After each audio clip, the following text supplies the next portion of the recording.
নমস্কাৰ, মই বিষয়বস্তু এটা লৈ এই ভিডিঅ'টো প্ৰস্তুত কৰিছোঁ।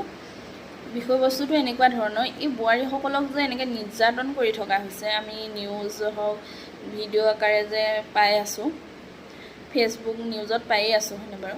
এই অলপ দিনৰ আগতে এই নয়দাত এটা এনেকুৱা নিৰ্যাতনৰ কাহিনী হৈ গৈছে। আজি মই আকৌ এই এটা পাইছোঁ, মধ্যপ্ৰদেশত এগৰাকী বোৱাৰীক স্বামীয়ে যৌতুকৰ কাৰণে কটাৰী গৰম কৰি তেওঁ ওঠত শৰীৰৰ বিভিন্ন অংশ লগাইছে। সেই বোৱাৰীজনীও তেজমঙহেহে গঢ়া, তাই জানো লোহাৰ?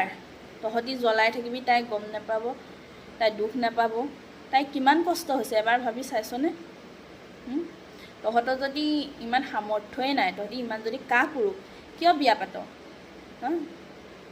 যৌতুক দাবী কৰি কৰি যে কিমান ছোৱালী তহঁতি এনেকৈ জীৱন কাঢ়ি নিবি, কিমান অত্যাচাৰ কৰিবি।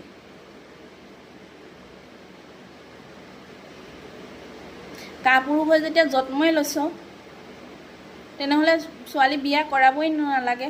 সামৰ্থ্য নায়ে যেতিয়া খুৱাব পিন্ধাব পৰা, শহুৰৰ ঘৰলৈ আশা কৰ।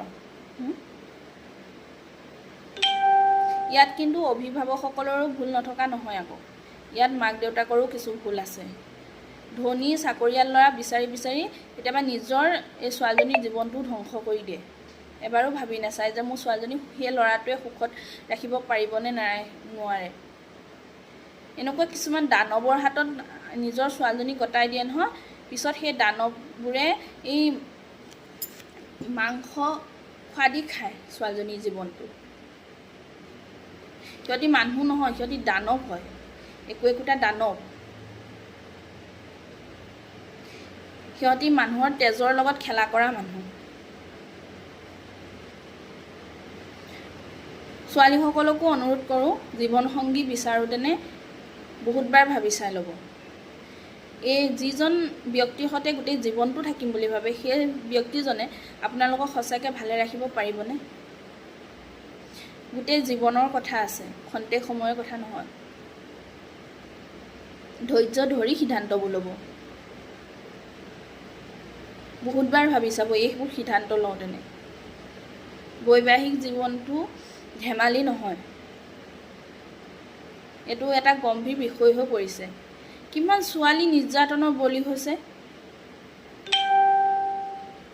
আৰু নাৰী শত্ৰু বুলি যে কয়, এই নয়দাৰ যে কাহিনীটো, এই শাহুৱেকগৰাকীওতো ছোৱালীৰ পৰাই বোৱাৰী হৈ আজি শাহু স্থানত আছে।